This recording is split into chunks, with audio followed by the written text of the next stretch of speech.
ఇస్తాడు. అర్థమవుతుందా? పరిచయం చేయాలి దేవుణ్ణి.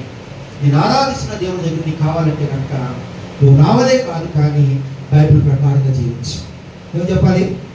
మన భక్తుందో లేదు మన డౌట్, ఎందుకని అనుకోవడం, అందుకే ఇవ్వడం అంటే కాకుండా బైబిల్ ప్రకారంగా ఇది మనం చెప్పలేకపోతుంది. నావలే జీవించి చెప్పలేకపోతుంది.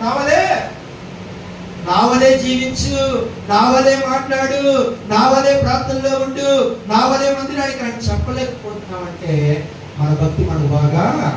అప్పుడు ఏం చేద్దాం మనం? ఇప్పుడు నన్ను బట్టి కాదమ్మా, బైబిల్ ప్రకారంగా.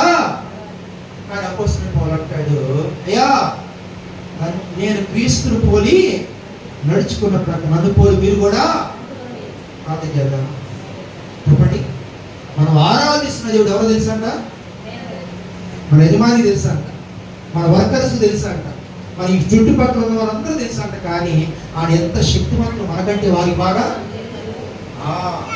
వారు అంటున్నారంట, ఏదో వారానికో నెలకో సంవత్సరానికి అంటారంట, ఈ దేవుడు మాకు కూడా కావాలి.